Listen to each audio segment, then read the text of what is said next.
After my marriage, my overbearing and manipulative mother-in-law demanded that I transfer my $200 million company to my husband and take on the duties of a housewife. I refused. At a family gathering, she shouted at me. In a shocking display, she lunged across the dinner table, grabbing my hair and yanking it violently, insulting me in front of everyone. The guests were stunned, and although some tried to intervene, my husband did nothing to stop his mother's attack, revealing his deep submission to Helen's toxic influence. I kept calm, but my silence was filled with burning anger. I decided to seek revenge with my quick secret plan. The next day, I got a shocking surprise. Their tears of desperation were the sweet sound of revenge I had been waiting for all along. My name is Emily Lawson, and I've always believed that hard work and determination can carve out a successful life.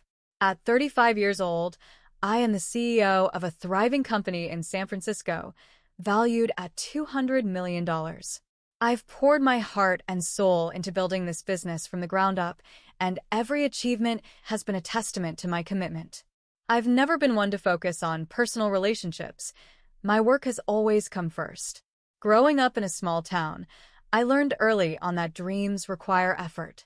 My parents instilled in me the importance of education and perseverance. I worked tirelessly throughout my school years, earning scholarships that eventually led me to a prestigious university. I graduated at the top of my class with a degree in business management.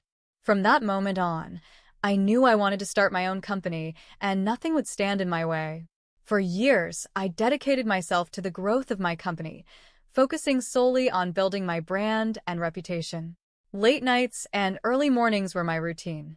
My friends often joked that I was married to my work, and they weren't entirely wrong. I found fulfillment in my career, in negotiating contracts, and in watching my dreams materialize. Love seemed like a distraction, something I didn't need. But that all changed when I met Mark Anderson. Mark was the son of William Anderson, a businessman whose company had a long-standing partnership with mine. Our first meeting was unremarkable, yet something about him intrigued me. He was handsome, with charming blue eyes that sparkled with enthusiasm. At first, I found his youthful spirit refreshing. He was 38, but carried an air of immaturity that made me smile. We hit it off during a business dinner, and I began to see glimpses of a different life, one that included companionship. As our relationship blossomed, I saw the potential for something special. Mark made me laugh, and we shared a passion for entrepreneurship. However, there was a shadow looming over our relationship: his mother, Helen Anderson. She was an overbearing figure in Mark's life, demanding and controlling. I dismissed my concerns initially, thinking I could manage the situation. After all, I was a successful businesswoman. How hard could it be to navigate a relationship with a man and his mother? Months passed, and we decided to get married. The wedding was grand, filled with family and friends. Mark promised me that he would support my career and my decisions. I thought I was marrying a partner who would uplift me. But soon after the wedding, I realized I had made a grave mistake. Helen wasted no time in making her demands known. It started subtly, a few casual comments about how a wife should prioritize her husband over her career. I brushed it off, reminding myself that I had worked too hard to let anyone dictate my life. But Helen's pressure increased with each passing day. One afternoon, while we were having tea, she bluntly stated, "Emily, you should consider transferring your business to Mark's name. It's what a good wife would do." I stared at her, shocked. "That's not possible, Helen. My company is my life's work. I can't just hand it over." "Why not?" she insisted, her voice rising. "You're his wife now. Your job should come second to your family." That was just the beginning.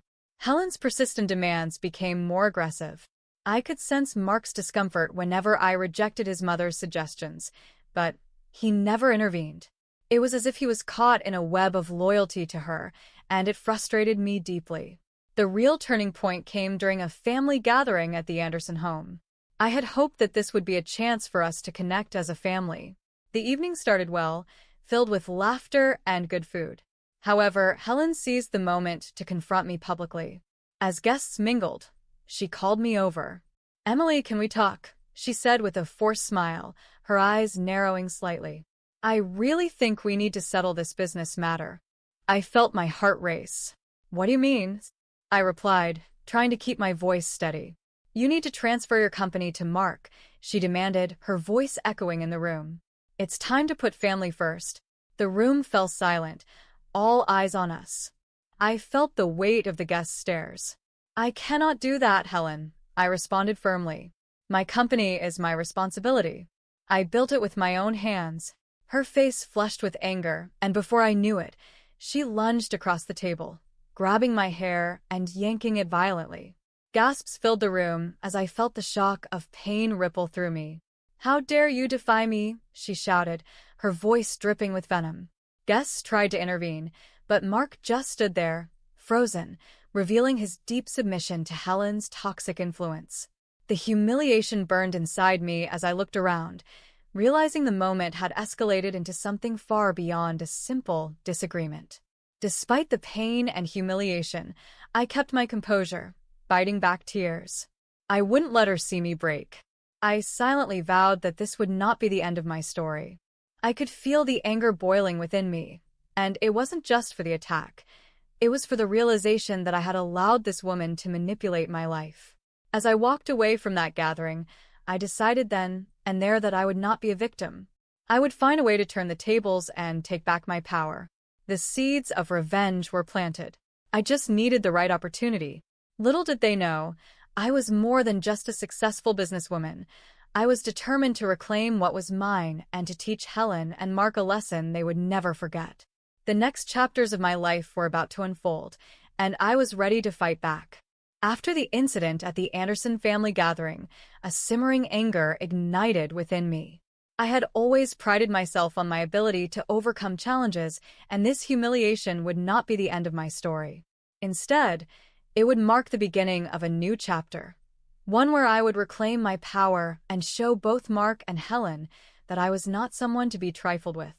In the days that followed, I focused intently on my work, burying myself in my responsibilities. I wanted to distract myself from the humiliation, but I also needed to formulate a plan. I couldn't let this situation fester.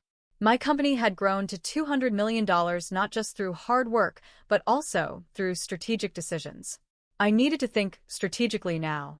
The first step was to gather information. I reached out to my contacts within the industry and began investigating William Anderson's company.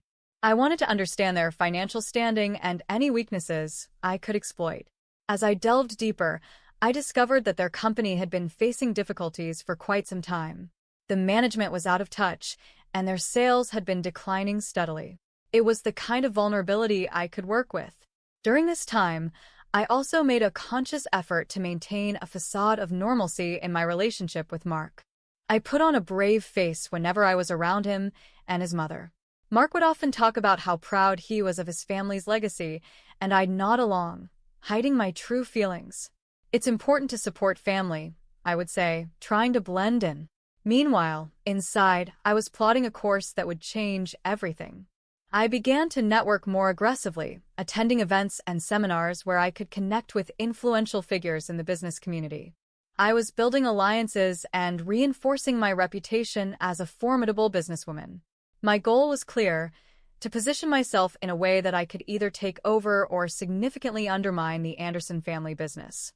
One afternoon, while discussing strategies with my financial advisor, I mentioned my intentions. "Emily, if you want to take control of the Andersons company, you'll need to buy a controlling share. But you'll have to be discreet. If they catch wind of your plans, they'll do everything to sabotage you."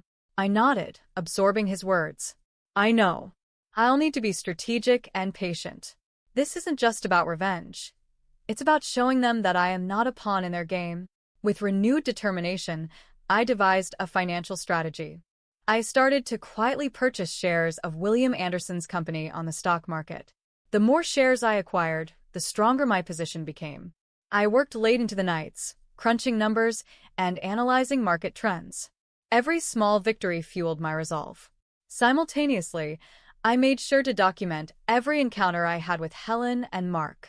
I wanted to gather evidence of their manipulative behavior, knowing it could serve as leverage later. Whenever I visited the Anderson home, I paid close attention to their dynamics. I noted how Helen often belittled Mark, using guilt to control him. It only reinforced my belief that they needed to be taught a lesson. One evening, while I was at a business dinner, I overheard a conversation between two industry insiders discussing the Anderson family's faltering reputation. If they don't turn things around soon, they might have to sell off parts of the business, one said, shaking his head. The words sent a thrill down my spine. This was the confirmation I needed. I could move in for the kill, at just the right moment. As weeks passed, I became more entrenched in my plans. I reached out to potential investors who were looking for opportunities. My goal was to gather enough backing to make a substantial bid for a controlling stake in the Andersons company. I felt an exhilarating mix of anticipation and determination. I was no longer just Emily Lawson, the businesswoman. I was the architect of my own revenge, carefully crafting a strategy that would lead to their downfall. I envisioned the moment when I would stand before them, revealing my triumph and turning their world upside down. Every time I thought about that dinner table confrontation, the anger surged anew, igniting my resolve. I was going to show them that they had underestimated me. Their arrogance and manipulation would come back to haunt them. Soon, I would rise like a phoenix from the ashes, leaving the Andersons to confront the consequences of their actions. The path was set and I was ready. Little did they know that a storm was brewing, one that would change the course of our lives forever. My patience and strategy were about to pay off, and the final act of my revenge was drawing closer. As the weeks turned into months, my plan to take control of the Anderson family business took shape. Each day, I diligently worked behind the scenes, quietly acquiring shares of William Anderson's company. My financial advisor guided me through the intricate process of building a stake that would give me the leverage I needed. I felt an electric thrill each time I received updates on my acquisitions, knowing I was one step closer to my goal. Meanwhile, I maintained my facade around Mark and Helen. At family dinners, I forced myself to engage in lighthearted conversations, even as I mentally prepared for the moment I would unveil my plans. Mark remained blissfully unaware of the storm brewing just beneath the surface. He often praised his mother. "You've built a great family legacy, Mom." "I hope to keep it going," he would say, and I would nod, suppressing the urge to roll my eyes. One evening, during a particularly lavish dinner at the Anderson home, I felt the tension rising. Helen, dressed to the nines, was in rare form, boasting about her family's accomplishments. "Our company has always been the leader in this industry," she proclaimed, her tone dripping with superiority. "But with the right vision, it can go even further." I smiled politely, my heart racing. "Yes, Helen, but a vision must adapt to the changing times," I replied, knowing the words held deeper significance. I wanted her to understand that her outdated views were about to come crashing down. That night, after the guests had left, I found myself alone with Mark. He poured us both a glass of wine and casually mentioned how proud he was of his family's legacy. "It's a big responsibility, but I know we'll keep it strong," he said, confidence radiating from him. "I really wish you'd consider stepping back from your company, Emily. I mean, wouldn't it be nice to focus on families?" His words stung, and I felt the familiar rush of anger. "Mark, you know how important my company is to me." "I won't just give it up," I said, trying to keep my tone steady. I could see his expression change, a mix of confusion and concern creeping into his eyes. The following week, I received a tip from one of my industry contacts about an upcoming board meeting for William Anderson's company. This was my chance. I decided I would attend and present myself as a potential partner. I knew this would send shockwaves through the Anderson family, especially once they learned that I was no longer just the wife of their son, but a formidable player in the business world. On the day of the meeting, I arrived early, my heart racing with excitement. The boardroom was filled with stern-looking executives, and I took a seat at the table, confident and poised. When the meeting began, I introduced myself, keeping my tone professional but friendly. "I'm Emily Lawson, and I believe I can offer your company a fresh perspective," I stated, noting the surprised expressions around the room. As I presented my ideas, I could see skepticism on some faces, especially among those loyal to Helen. But I also noticed intrigue. I highlighted how my company could benefit from a merger and the advantages of innovation and adaptation in a rapidly changing market. The more I spoke, the more I could sense the shift in the room. After my presentation, I could feel the tension building. Helen, who had just entered the room, looked furious. "What is this?" she demanded, her voice sharp. "You're not in a position to make demands, Emily." With that, I felt a wave of confidence wash over me. "Actually, Helen, I believe I am," I replied calmly, meeting her gaze without flinching. "You see, I now own a significant portion of your family's company, and I'm here to discuss its future." Gasps filled the room. The stunned silence that followed was almost deafening, and I knew I had them exactly where I wanted. Mark's eyes widened, his mouth agape as he processed the revelation. It was the moment I had been waiting for, the moment to turn the tables and show them that I would no longer be a pawn in their game. The stage was set for the final act of my revenge, and I was ready to make them confront the consequences of their arrogance. The balance of power was about to shift dramatically, and I couldn't wait to see their reaction. The atmosphere in the boardroom turned electric as my revelation hung in the air. I could see Helen's face turn an alarming shade of red, her composure slipping away. "This is unacceptable," she shouted, her voice rising. "You have no right to interfere with our family business." But I stood my ground, a calm smile on my face. "Actually, Helen, I have every right. As a significant shareholder, I'm here to ensure that the company thrives. It's time for some changes, and I intend to lead them." Mark, still in shock, turned to his mother, trying to make sense of what he had just heard. "What do you mean, Emily? You're part of this?" His voice was a mix of confusion and disbelief, as if he couldn't fathom how I had outmaneuvered them. "Yes, Mark. While you were focused on family legacies and traditions, I was building my own legacy," I replied, my tone unwavering. "And now, your family's business needs a new direction, one that embraces innovation instead of clinging to outdated practices." Helen's frustration was palpable, her fingers trembling at her sides. "You think you can just waltz in here and take over? You're nothing without my family's name," she retorted, her voice dripping with disdain. I leaned forward, my eyes locked onto hers. "That's where you're wrong, Helen. I built my company from the ground up, without anyone's help. I'm not just a name, I'm a force in this industry. And you've underestimated me every step of the way."